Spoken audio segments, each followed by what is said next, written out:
Good afternoon, my conscious co-creators. Welcome to another edition of the Conscious Consultant Hour, Awakening Humanity. I'm very, very pleased that you are here with me tonight, whether you're here listening on Talkradio.nyc from around the world, or if you're on the Facebook live stream. Hey, Madison, great to see you on the stream. And I got a bunch of other people. I'll get to everybody shortly. Okay. Let's and a big thank you to Elizabeth Tripp with her show Nourish the Soul that was on right before mine. It's a wonderful, wonderful show. If you guys like my show, you really got to tune in at 11 a.m. for her show. It's a really great show. And, you know, we're having some schedule changes, and I'll let you know about that a little bit later. But first, of course, we have to have our quotes of the day from the universe and from Abraham. Let's see what the universe and Abraham have in store for us today. First, from the universe. Big ideas almost never seem like big ideas at first. So be on the lookout for little ideas that seem kind of ho-hum, ain't no big thing, let me floss first kind of ideas. Really, the universe. We love our quotes from Mike Dooley in the universe. Having a little fun with us today about our big ideas. And actually, my guest today is a gentleman full of big ideas. So a very apropos quote. But again, it's sort of the universe trying to remind us that, you know, sometimes we have some interesting ideas and, you know, we think they're nothing, no big deal. But then over time, as we sit with them and we let them kind of ruminate, all of a sudden we realize, hey, you know what? That's a really good idea. I should work on that. So, you know, let's all be a little more mindful of these ideas that pop up. Lots of ways of keeping track of them, right? Whip your phone out, just record it. Keep a little notepad with you and write it out. So, yeah. Big ideas, sometimes they just seem like they ain't no big thing. Thank you, the universe. Okay, quick shout out to more viewers on the Facebook live stream. Scott, Batista, Dell, all right, Jennifer, Lauren, oh, wonderful, Lauren, great to see you. Franklin and Jacques, wonderful. Again, if anyone on the Facebook live stream, if you have any questions, any comments, just type them into the comments field of the video. I will see them and will answer them, right away. Oops, I just messed up my phone. Get back here. Okay, good. I can still see them. All right, let's see what our quote from Abraham is today. The perfect contrast of your time-space reality will continue to stimulate your thirst while also holding the promise to fulfill every desire that has been inspired. And so, whether you are focused upon contrast in this moment, and so are in the process of asking for more, or whether you are focused on your breathing in this moment and are allowing what you have asked for, it is all part of the process, and it is all on your path. Abraham. So, and a very important quote from Abraham today, because sometimes I think we get a little bit hung up with, you know, we're you know, when we experience the contrast. And what's contrast? Contrast is experiencing the things we don't want so we can better know what we do want. And we think that when we're experiencing the contrast, that it's like, oh my God, I got to get past this. I got to get out of this. You know, why is this going on? And you know, we just try and move through it. But it actually is all part of the process. And that and then the other side of it, which is when we're in flow, when we're meditating, when we're allowing, when we're breathing, and just allowing those things that we have launched the rockets of desires for to come to us, like that's usually what feels better. That's usually when we're tuned in, turned on, and tapped in, right? And they're the two, I would say in some ways, the opposite sides of the same coin. But we have a tendency to kind of want to rush through the contrast because it doesn't feel so comfortable to get to like, oh, let me allow all that good stuff in. But you know what? Let's revel in the contrast. Let's revel in the awkward state, because eventually we're going to get to that point where things aren't really that awkward anymore. The contrast ain't that bad anymore. And when that happens, you know, we're going to miss the contrast. So it's all part of the process. It's all part, like the yin yang symbol, right? You have dark on one side, light on the other side, right? And they both make up the whole. And within each one, there's always an aspect of the other, the two little white and black dots. So I just want to sort of remind people that, sometimes we don't feel so great. Elizabeth actually even mentioned it in her show before that, hey, it doesn't matter if we're spiritual or not. Sometimes we feel a little low. Sometimes we don't feel so great. And that's okay. That's called being human. Even me, your conscious consultant, I sometimes feel kind of low and depressed and not feeling so happy. And this week was kind of one of those weeks. And that's okay. But of course, when I'm here with you guys and my amazing guests, it always uplifts me. Right? But we all go through that. We're all human beings. I guarantee you, any spiritual teacher, any personal development coach or trainer, they all have their low points and they all have their high points. And we don't live in any one or the other. It all makes up this rich tapestry that we call life. So let's stop judging the uncomfortable parts as like not being so good, and let's just start accepting where things are and how everything is a part of life. 2 wonderful, amazing quotes from the universe and from Abraham.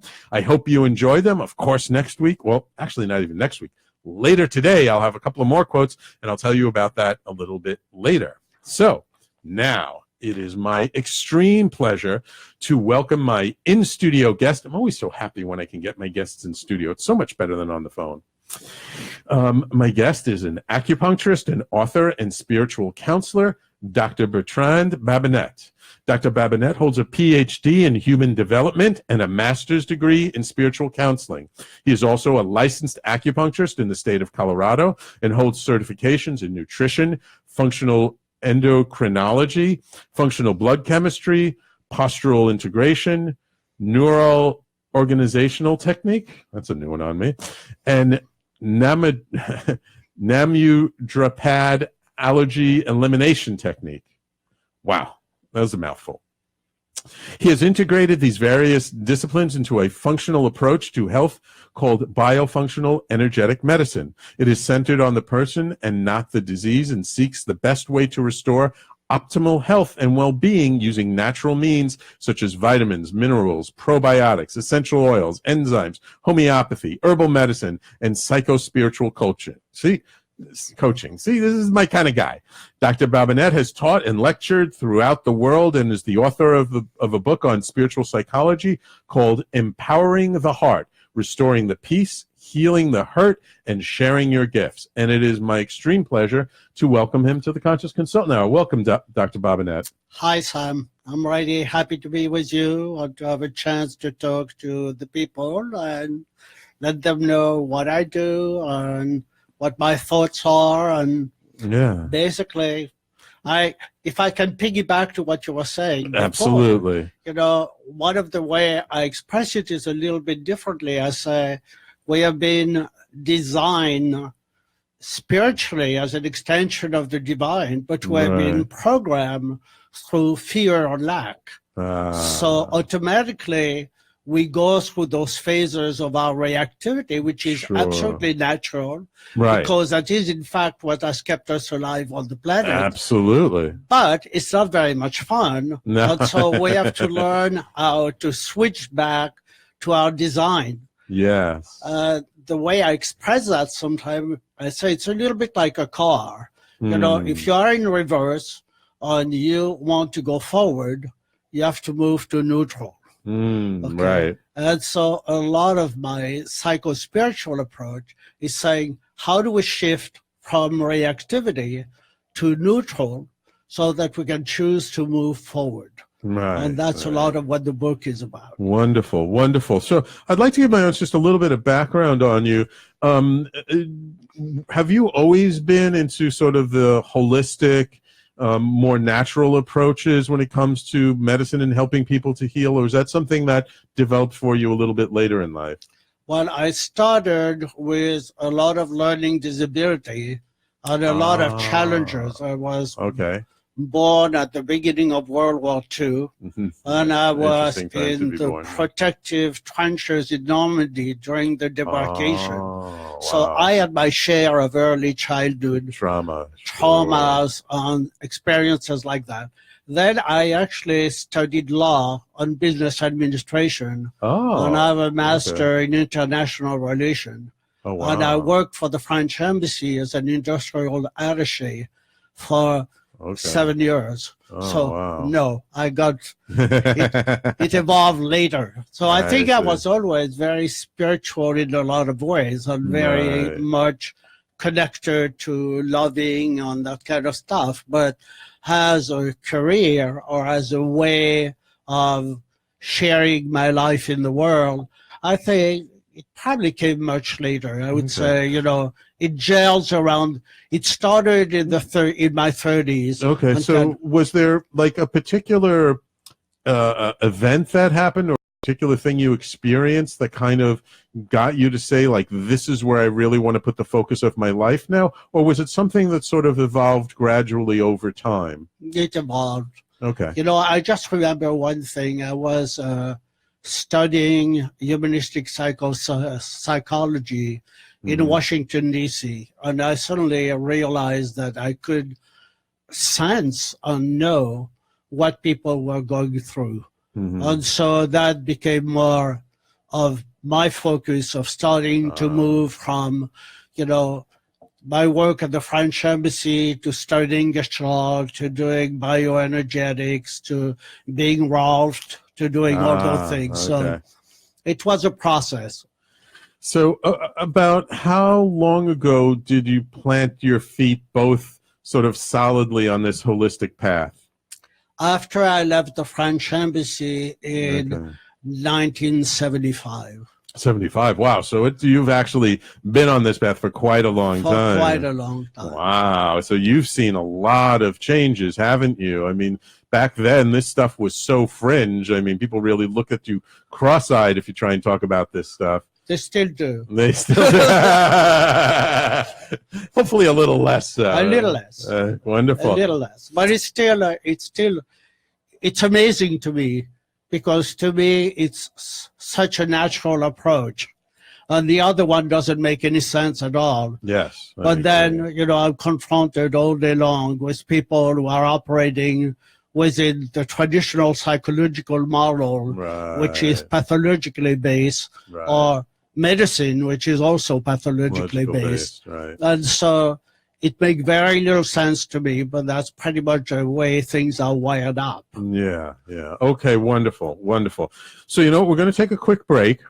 And when we come back, let's talk about sort of this whole field of spiritual psychology and sort of how you've applied it in some very practical medical ways with what you do with your practice, okay? Sure. Wonderful.